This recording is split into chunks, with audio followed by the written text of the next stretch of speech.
Herkese merhaba, kanalıma hoş geldiniz. Bu videomda sizlere modeli ünlü bir markaya ait olan çok güzel bir çanta tarifi paylaşacağım. Gerçekten çok içimesinden güzel bir proje oldu. Boyutuyla gerçekten kullanışı. İsterseniz bunu günlük olarak kullanabilirsiniz ya da isterseniz plaj çantası olarak da kullanabilirsiniz. Sapı çok uzun yapmadım. İsterseniz omuza takmak için daha uzun da yapabilirsiniz ya da daha uzun askılarda kullanabilirsiniz. Deri aksesuarlar da ekleyebilirsiniz. Tamamen zevkinize kalmış. Hemen istiyorum ki şöyle modelimizi yakından sizlere göstereyim. Bakın. Rende modeli olarak da geçiyor bu. Şöyle yakından bakalım. Kenar kısmı yine aynı model devam ediyor. Gerçekten çok muntazam güzel bir çalışma. Hemen şöyle tabanı da göstermek istiyorum. Tabanı düz sık iğnelerden oluşuyor. Sap detayına da şöyle yakından bakalım. Sapı da yine düz sık iğnelerden oluşuyor. Hemen şöyle çantanın derinliğini göstermek istiyorum. Derinliği gayet güzel. Günlük kullanıma uygun. Bence plaj çantası olarak da gayet uygun bir ölçüde. Yine parçaların ölçüsünü sizlerle paylaşıyorum. Böyle kalıp gibi de duran bir çanta bakın. Bu çantayı isterseniz hiç keçe, astar vesaire yapmadan da rahatlıkla kullanabilirsiniz. Ama çantayı astarlamak isterseniz yine astarlı da kullanabilirsiniz. Ağız kısmında çıt çıt deri aksesuarlar da ekleyebilirsiniz. Bu tamamen zevkinize kalmış. Gerçekten çok güzel bir çalışma oluyor. Çok da pratik bir yapımı var. Video içerisinde bütün detayları da sizlerle adım adım paylaşmaya çalıştım. Umarım faydalı olur. Gerçekten keyifli. Sadece düz parçaları bir bütün haline getirerek bu çantayı hazırlıyoruz. Böyle 1-2 günde hazırlayabileceğimiz bir çalışma oldu. Bu çantada kağıt ip kullandım ama sizler daha farklı iplerle de yapabilirsiniz. Tamamen zevkinize kalmış. Detaylı tarifimize geçmeden önce sizlerden küçük de bir ricada bulunmak istiyorum. Kanalımıza ücretsiz abone olabilir, videoyu beğenir ve yorumlarınızı eksik etmezseniz gerçekten çok mutlu olurum. Tarifimize geçelim. Çantamı örmek için yaklaşık 550 gram kadar kağıt iplik kullandım. Bakın şöyle kağıt iple dokusunu göstermek istiyorum. En son parçalarımı ördükten sonra ütüleme yaptım. Şimdi 2 tane yan körüğümüz var. 2 tane ön ve arka parçamız var. 1 tane de ördüğümüz tabanımız var. Böyle 5 parça.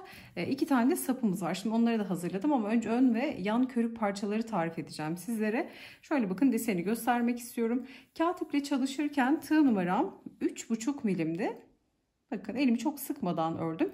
Zaten dokulu bir örnek. Yani oldukça kalın bir doku elde ediyorsunuz. İnce bir model değil. Bunu da başlangıçta belirtmek istiyorum.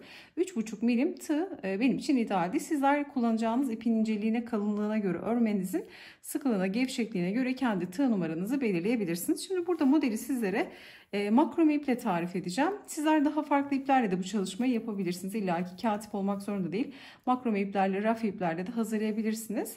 Şimdi burada modelimizi tarif etmeye başlayalım.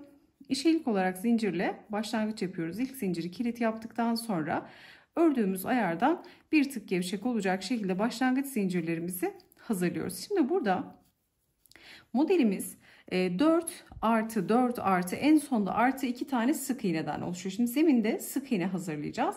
Sık iğne sayımız 4'ün katı artı 2 tane olmalı. Yani 4 artı 4 artı en sonda artı 2 tane sık iğne ile modelimizi kurmuş olacağız. Yan körükler için ben 15 tane zincir çektim. Bakın 2 tane yan körük için 15 zincirle başlayıp 14 sık iğne hazırladım bu iki yan körük için. Büyük parça için ön ve arka için ise 47 zincirle başladım. 46 sık iğne üzerine modelimi kurdum. Sayılarım bu şekilde. Ön ve arka parçada 47 zincir, 46 sık iğne. Yan körükler için 15 zincir, 14 sık iğne şeklinde bu şekilde parçalarımı hazırladım. Şimdi santim olarak ölçü de vereceğim ama önce modeli anlatmak istiyorum. Şimdi burada şöyle sayalım hatta. Gelin size daha kolaylık olsun. Kilit zincirinden sonra 1, 2, 3, 4. 1, 2, 3, 4.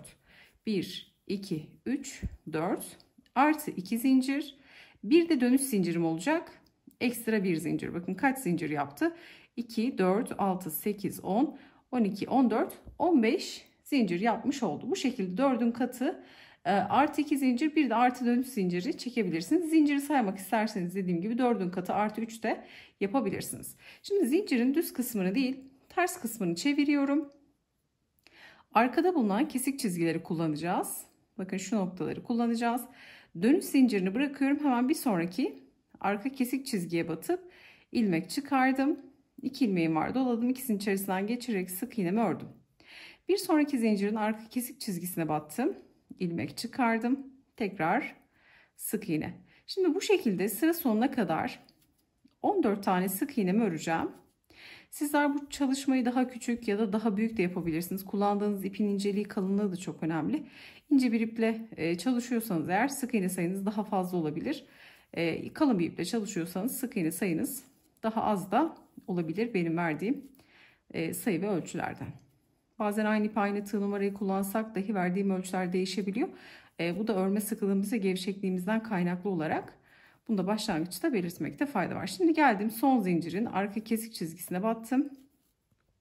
Sık iğnemi ördüm. Mutlaka sağlamasını yapın. Sık iğneniz 4 artı 4 artı 2 tane şeklinde olmalı. Birinci sırayı tamamladık. Şimdi ikinci sırayı öreceğiz. Bunun için bir zincir çekip örgümü çeviriyorum. Gelen ilk boşluğa batıyorum. Sık iğne. Bu şekilde sıra sonuna kadar 2 sıra sık iğne örmüş olacağız. Bu aşamada eğer çok hızlı ördüğümü düşünüyorsanız videoyu yavaşlatabilir ya da tam tersi hızlandırarak da seyredebilirsiniz. 2 sıra bu şekilde sık iğne örüyoruz. Sonra 3. sırada hemen modeli kurmaya başlayacağız. Modelde çok keyifli, hiçbir zorluğu yok. Elinizi sıkmadan örerseniz kağıt iple de çok rahatlıkla örülüyor. Bakın geldim son sık iğneye.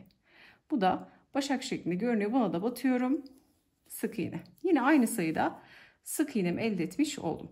Şimdi bir zincir çekip örgümü çeviriyorum. Şimdi artık modele başlıyoruz. 2 sıra sık iğne ördük. Şimdi ilk sık iğnenin bakın başına dolamadım. İlk sık iğnenin hemen dibindeki boşluğa batıyorum. Tepesine değil de dibindeki boşluğa battım. İlmek çıkarttım, uzattım. Doluyorum. Tekrar aynı boşluğa batıyorum. İlmeğimi uzattım. Burada 4 tane ilmek var bakın bu şekilde. Doluyorum. 4'ünü tek seferde topladım. Hemen bir sonraki sık iğnenin hemen dibine batıyorum bakın. Dip kısmına battım. Dolamadan batıyorum. Bakın burası önemli. Dolamıyorum. Hemen sıradaki sık iğnenin dibine battım. İlmeğimi uzattım. Tekrar doluyorum. Aynı noktaya batıp ilmeğimi uzattım. Yine burada 4 ilmeğim var. Doluyorum. 4 ilmeği tek seferde topluyorum. 2 tane böyle bakın fıstık yapmış olduk. Hemen sıradaki sık iğnem burası bakın. Hemen batıyorum. Bir tane sık iğne. Diğerine de batıyorum. Bir tane sık iğne. 2 tane fıstık, 2 tane normal sık iğne. Şimdi bakın 2 tane noktamız var batış yapacağımız. Sıradaki batacağımız sık iğne, bir diğeri. Bunların dibine batıyoruz bakın. Biri bu, bir diğeri de bu. Hemen diplerine. Sıradaki sık iğnenin başına dolamadan önce dibine battım. İlmeğimi uzattım. Doluyorum. Aynı boşluğa batıp tekrar ilmeğimi uzattım. Doluyorum. 4 ilmeği tek seferde topluyorum. Bir diğer sık iğnenin hemen dibine batıyorum. İlmeğimi uzattım, doladım. Aynı boşluğa batıp tekrar ilmeği uzatıp 4 ilmeği topladım. Bakın böyle 2 tane fıstık, 2 tane sık iğne, 2 fıstık, 2 sık iğne şeklinde örgüyü yapmış olacağız. Şimdi sıradaki sık iğnenin tepesine batıyorum. Normal sık iğne. Bir diğerine batıyorum. Normal sık iğne. Şimdi sıradaki sık iğnenin dibine batıyorum. Başına dolamadan ilmeği uzattım. Doluyorum. Aynı boşluğa geldim. İkinci kez uzattım. Tek seferde topladım. Hemen bir diğerine bakın. Dibine battım. İlmeği uzattım. Doluyorum. Aynı boşluğa tekrar uzattım. 4'ünü tek seferde toplayarak 2 tane fıstığı bu şekilde yapmış oldum. Sonra sıradaki sık iğneye normal tepesine batıp sık iğne, bir diğerine sık iğne. Sonda kaldı 2 tane sık iğne. Başta nasıl başlamışsak o şekilde bitirmemiz gerekiyor. Fıstıkla başladık. Fıstıkla sıramızın bitmesi gerekiyor. Şimdi sıradaki sık iğne bu. Hemen dibine batıyorum direkt. Uzattım, doluyorum. Tekrar uzattım. Tek seferde topladım. Son sık iğne hemen bunda dibine batıyorum. Bakın alt sıranın son sık iğnesi 1. 2 kez ilmek uzatıp tek seferde topladım. Model birinci sırasını bu şekilde tamamlamış olduk. Şimdi bir zincir çekiyorum ve örgümü çeviriyorum. Şimdi fıstıkların tepelerine bu sırada tamamen ters sırada modelin ters sırasını örerken sadece sık iğne öreceğiz. Hiç fıstık örmeyeceğiz. Sadece düz yönde fıstıklar örüyoruz. Terste sık iğne ile geçiyoruz. Bunu nasıl yapıyoruz? Fıstıkların tepesine hemen geliyorum. Bakın zincirden sonra gelen ilk boşluğa batıp normal tepesine sık iğne, bir diğerine tekrar sık iğne. Burada bakın tepelerini ördüğüm sık iğnelerin diplerine batıp uzun sık iğne öreceğim. 2 kısa 2 uzun sık iğneden oluşacak. Hemen bunun dibine batıyorum. Uzun sık iğne. Bir diğer sık iğne zaten belli, bakın kısa sık iğne. Hemen dibine batıp uzun sık iğne örüyorum. Sonra fıstıkların tepesi geliyor. Bakın bir iki tane fıstık tepesi var. Hemen bunların da tepelerine böyle küçük sık iğneler örüyorum. Yani kısa sık iğneler örüyorum. Kısa sık iğnenin hemen sıradaki kısa sık iğnenin dibine batıyorum. Bakın oldukça belirgin. Hemen dibine batıp uzun sık iğne. Diğerinin de dibine batıp yine uzun sık iğne. Yani 2 kısa, 2 uzun, 2 kısa, 2 uzun şeklinde sık iğnelerimizi örmüş oluyoruz ters kısımda. Fıstıkların tepelerine hemen kısa sık iğne, kısaların dibine uzun sık iğne. Sonra uzun 2 tane fıstık noktası var. Bunların da tepelerine bakın son nokta. Son 2 tane kısa sık iğnemi örüyorum. Sıra her zaman bakın bu kural nasıl başlamışsak öyle bitiriyoruz. Bu modelde kısayla başladık, kısayla bitişimizi yapmış olduk. Şimdi 2 tane kısa sık iğneyi ördükten sonra bir zincir çekip örgümüzü çeviriyoruz. Şimdi uzun fıstıkları ördüğümüz sıranın birebir aynısını tekrar ediyoruz. Model 2 sıradan oluşuyor. Bir fıstıklı sıra, bir sık iğne sırası. Şimdi böyle çok bir şeye benzemiyor ama model büyüdüğü zaman desen ortaya çıkmış oluyor. Şimdi bakın kısa sık iğneler var. Hemen bu kısa sık iğneleri ne yapmıştık? Fıstığı yaparken diplerine batmıştık. Hemen tepesine değil de dibine batıyorum direkt. İlmek çıkardım. Doluyorum. Aynı boşluğa batıp tekrar ilmeğimi uzatıyorum. 4 ilmeği tek seferde toplayıp bırakıyorum. Bir sonraki sık iğnenin tepesi değil. Yine bakın dibi. Hemen fıstıkların tepesi gibi oluyor zaten. Hemen batıyorum. İlmeğimi uzattım. Doluyorum. Aynı boşluğa tekrar batıp ilmeğimi uzattım. Tek seferde topladım bütün ilmeği. 2 tane fıstık bakın böyle üst üste yan yana hazırladık. Şimdi uzun sık iğneleri görüyorsunuz tersten. Bu uzunların tepelerine batıyoruz. Bakın tepelerine sıradaki uzunların 2 tane uzun sık iğne var. Tepelerine batıp kısa sık iğne örüyoruz. Şimdi kısa 2 tane sık iğne var. 1, 2. Bakın tepeleri ve dip kısımları. Biz kısaların fıstıkları örerken hep dibine batıyoruz. Geldim dibine battım. İlmeğimi uzattım. Doluyorum, aynı boşluğa batıp tek seferde topladım. Hemen kısa sık iğnenin dibine batıyorum. Fıstığımı oluşturuyorum. Artık biliyoruz nasıl fıstık yaptığımızı. Şimdi 2 tane uzun bakın sık iğne var. Bunların tepelerine batıyorum. Sıradaki uzun sık iğnenin tepesine sık iğne, bir diğerinin tepesine sık iğne. Şimdi 2 tane kısa sık iğne var. Hemen bunların dibine gelip uzun fıstıklarımı oluşturuyorum. Bakın model birinci sıranın birebir aynısı. Fıstık 2 tane sık iğne, fıstık 2 tane sık iğne şeklinde ilerliyoruz. Bakın desen de biraz biraz ortaya çıkmaya başladı.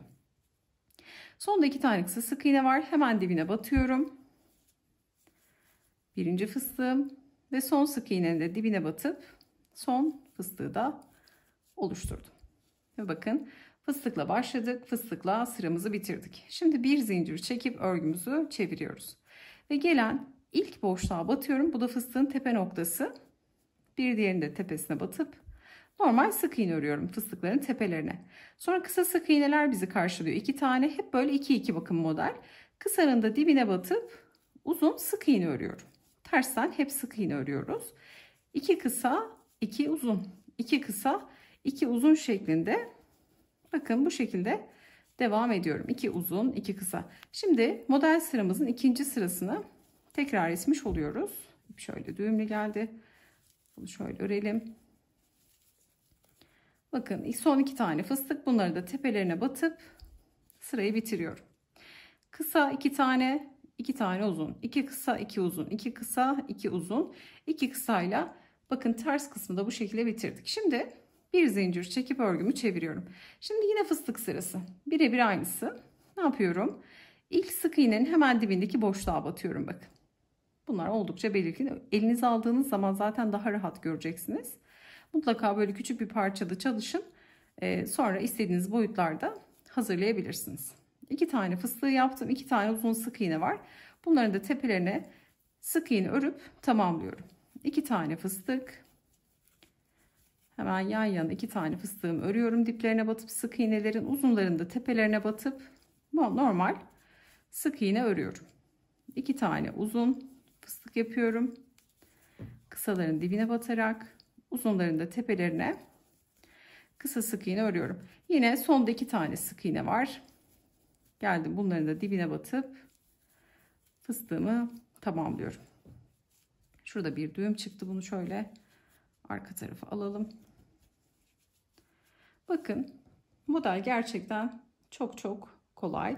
2 fıstık 2 sık iğne, 2 fıstık 2 sık iğne, 2 fıstık 2 sık iğne şeklinde bu şekilde sıra kendini tamamlıyor. Terse çevirdiğimizde de fıstıkların tepelerine kısa sık iğne, kısa sık iğnelerin dibine batıp uzun sık iğne ile 2 sırada bir modeli bu şekilde tekrar etmiş oluyoruz. Düz kısmı bakın burası. Şimdi bunu ne kadar ördüm? Hemen bunu da söylemek istiyorum. Burada zaten başlangıçta sayıları vermiştim. Yan körük için 15 zincirle başladım. Uzun ön arka parça için ise 47 zincirle başladım. Şimdi bunları nasıl ördüm? Şöyle saydım bakın. Şu kenarda fıstıklar var. Bakın 1, 2, 3, 4, 5, 6, 7, 8, 9, 10, 11, 12, 13, 14, 15, 16, 17, 18, 19, 20 fıstık olana kadar uzattım. Şimdi santim olarak ölçü vereceğim. Yan körüğün kısa kenarı, yan körüğün kısa kenarı yaklaşık 10,5 santim gibi. Boyu 29 santim. Hepsinin boyu 29 santim. Yan körün kısa kenarı 10,5 santim. Bunun da yine boyu 29 santim. Enini söyleyelim. Çünkü hepsi aynı sırada sayıda örüldü. Eni de bakın ön ve arka parçanın eni de uzun kenarı da 35 santim. Ölçü bu şekilde. Boyu da yine 29 santim oldu. Bundan 2 parça ördük. Yan körükten 2 parça ördük. Bunları hazırladıktan sonra taban ve sapı göstereceğim hemen şimdi sizlere. Bakın daha önceden saplarımı ve tabanı da hazırlamıştım. Şimdi öncelikle tabandan bahsedeceğim. Yan körükler için hatırlayalım. 15 zincirle başlamıştık. 14 tane sık iğnemiz vardı. Şimdi yan körük şu kısa kenara denk geleceği için yan körükte kaç tane sık iğne yapmışsanız taban için o kadar sık iğne ile başlamanız gerekiyor. 15 zincirle başlamıştık. Taban için 15 zincirle burada 2 sıra sık iğne örmüştüm. Zaten sık iğneyi tarif etmeye gerek yok. Tamamen sık iğneden oluşuyor taban. Burada 15 zincirle başladım. 14 tane sık iğne hazırladım. Aynı yan körükte olduğu gibi.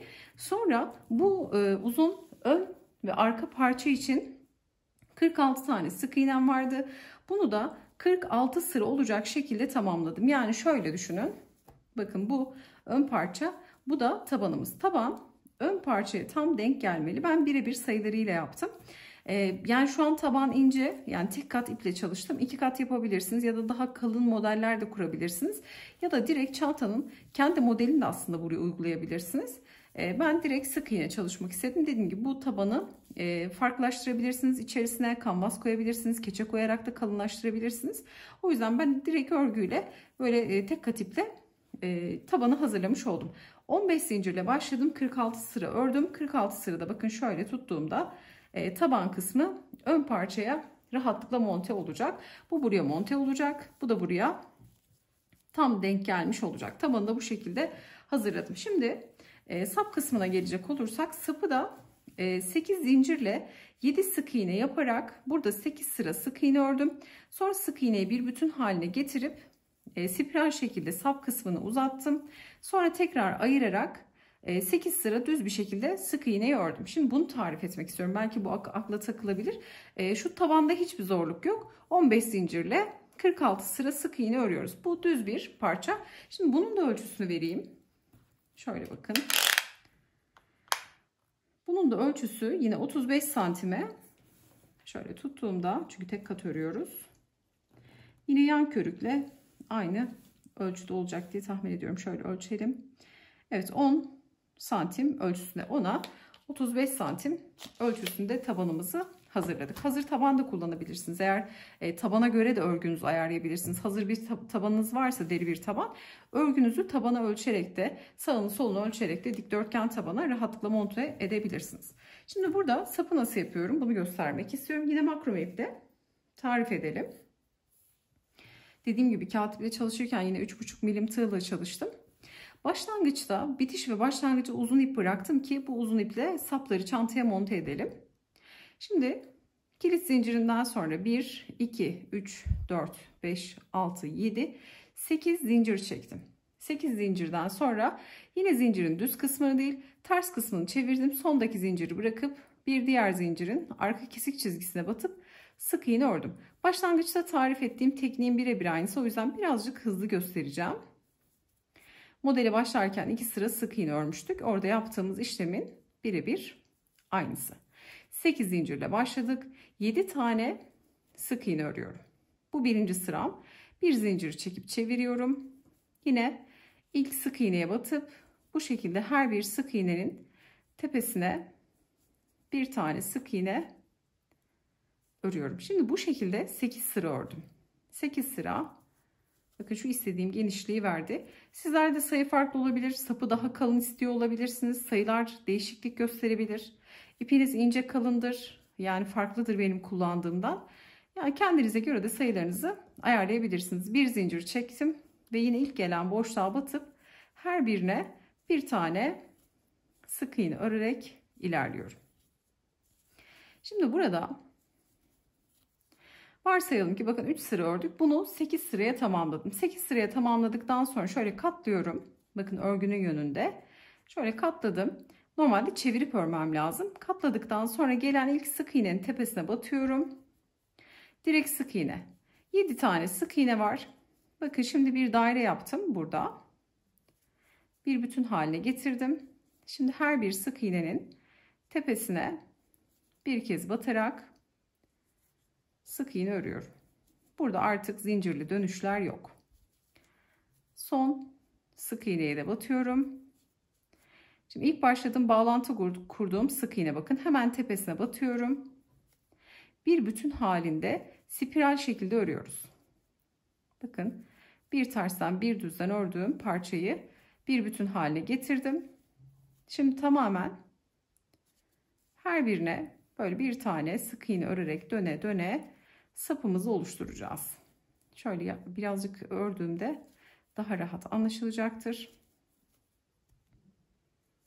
Şöyle kesmek istemiyorum ki. Çok kolay, dediğim gibi mutlaka elinize aldığınızda rahatlıkla yapacaksınızdır. Bakın şimdi burada istediğiniz sayıda sık iğnenizi örüyorsunuz. Hemen bağlantı yapıp düz sıradayken direkt sık iğne örüp tamamen bir bütün haline getirip istediğiniz uzunluğa gelene kadar bu şekilde sapınızı uzatıyorsunuz. Uzattıktan sonra da şimdi santim olarak ölçü de vereceğim. Örneğin şu kısma geldik, bakın. Hemen iç kısımda buraya battım.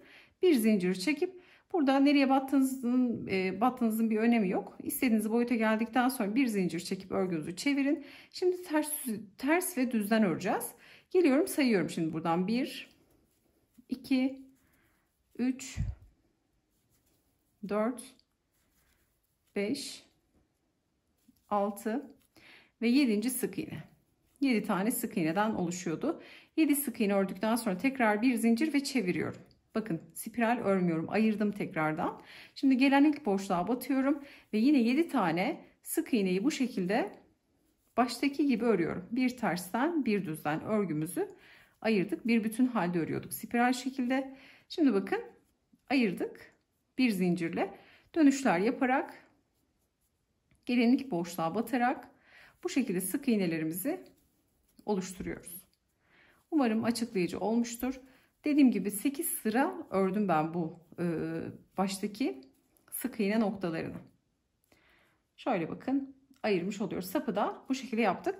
Sonra bir zincir çekip yeteri kadar ipimi kopartıp direkt çıkartıyorum. Şimdi bakın görüyorsunuz. Birebir tarif etmiş olduğum gibi bu şekilde sapı uzatıyoruz. Şimdi sapın uzunluğunu vereceğim. Şu kısımlar 8 sıra dediğim gibi. Hemen santim olarak ölçü verelim. Sapımın uzunluğu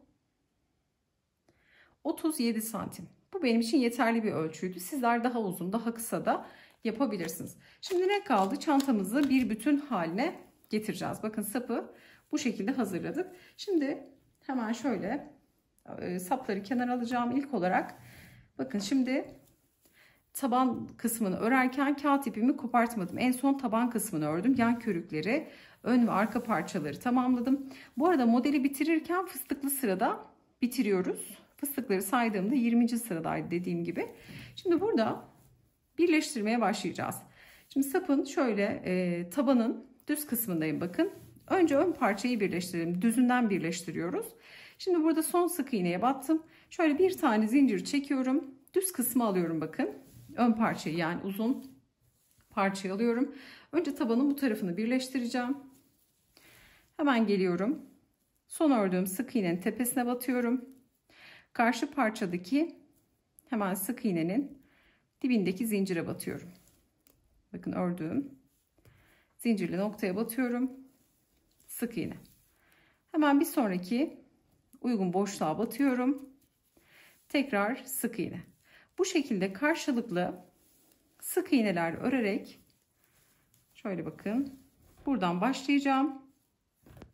Sık iğneler örerek bu taban parçasını ön parçayı birleştireceğim. Tamamen sık iğneli. Sık iğneyi tarif etmeye gerek yok.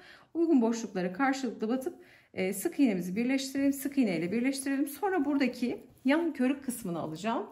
Buradan dönüşümü sağlayıp bu kısa kenarı yan körük parçayı birleştireceğim. Sonra çantanın diğer bakın taban kısmını bunu buraya birleştirdik. Umarım şöyle anlaşılıyordur. Önce çantanın önünü birleştiriyoruz tabana. Sonra yan körüğü tabanın kısa kenarına. Diğer ön parçayı buradayız. Buradan aynı şekilde birleştiriyorum. Sonra diğer yan körüğü de aynı şekilde bakın buraya birleştirerek dikdörtgen şeklinde önce taban kısmını birleştiriyorum. Taban kısmını birleştirdikten sonra diğer açık kalan 2-4 kısmı da birleştireceğim. Hemen bunu nasıl yapıyorum sizlere hızlı bir şekilde göstermek istiyorum. Bakın size tarif etmiş olduğum gibi buradan başladık. Birleştirdik. Yan körüğü dahil ettik. Diğer ön parçayı dahil edip diğer yan körüğü de dahil ettikten sonra şimdi burada tabanı tamamen çantaya birleştirmiş olduk. Şimdi 4 tane yan kenar açıklığımız kaldı bakın. Şimdi bunları da yine aynı sık iğne tekniğiyle birleştireceğiz. Burada zaten yapacağımız çok farklı bir işlem yok. Hemen şöyle kısa ipleri de bu aşamada gizlemenizi tavsiye ederim. Şöyle bakın şu kısmı görelim. Son kenarı da karşılıklı battıktan sonra hemen bakın yan körük kısmıyla ön parçayı düzgün bir şekilde mutlaka aynı noktalar birbirine eşit gelecek şekilde birleştirmekte fayda var. Biri aşağıda biri yukarıda olmasın, buna dikkat edelim.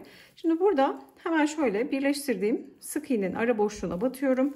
Karşı parçada da şöyle uygun boşluğa batıp sık iğne ile şimdi yukarı kısma geçiyorum. Yine sık iğne var bakın dipte. Hemen bunları da şöyle karşılıklı batıyorum. Yine şimdi bakın kenar kısmı geliyor.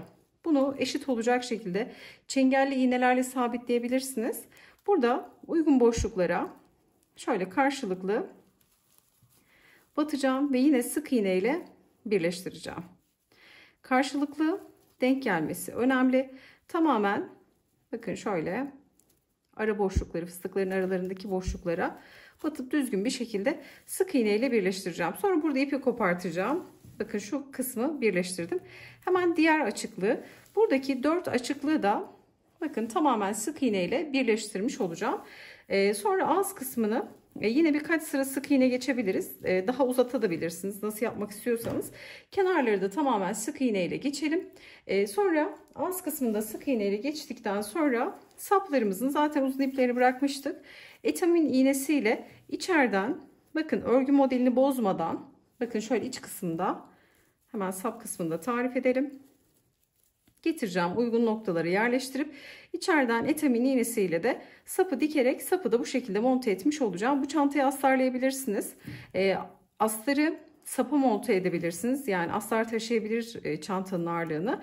Yani sapların ağırlığını astara da verebilirsiniz. Ama bence astarsız dahi kullanılabilecek çok güzel bir çanta olacak. Şimdi burada birleştirmeleri yapalım. Sapı da yerleştirelim. Son halini hemen sizlerle hızlı bir şekilde paylaşalım. Çantamızı size tarif etmiş olduğum gibi tamamladım. Şöyle bakın yakından da göstermek istiyorum. Bütün parçaları sık iğne ile birleştirdik. Dört kenarı da bakın aynı şekilde sık iğne ile birleştirdik. En son burada kaldıktan sonra bir zincirle yukarı çıkıp bakın her bir noktaya Uzun fıstıklara da sık iğnelerin tepelerine de bir tane sık iğne örerek tamamen sık iğne ile çerçeveledik. Buradan da geçiş yaptım. Yine bu kısımda da bakın bir sıra ağız kısmında sık iğne ördükten sonra sapı da şu şekilde, bakın içeriden uzun ipler bırakmıştık. Etamin iğnesiyle dikerek güzelce sabitledim. Bu çantaya astar dikebilirsiniz ama astarsız bu şekilde de rahatlıkla kullanabiliriz. Gerçekten çok güzel bir çalışma oldu. Böyle kalıp gibi, bakın ayakta da rahatlıkla duruyor. Tarifimiz de bu şekilde. Dediğim gibi 550 gram kadar kağıt iplik kullanmış oldum. Sizler daha farklı iplerle de çalışabilirsiniz. Tamamen zevkinize kalmış. Yapacak olanlara kolaylıklar diliyorum. Videomuzu beğenmeyi, yorum bırakmayı, kanalımıza abone olmayı unutmayın. Bir sonraki videoda görüşünceye dek hoşça kalın.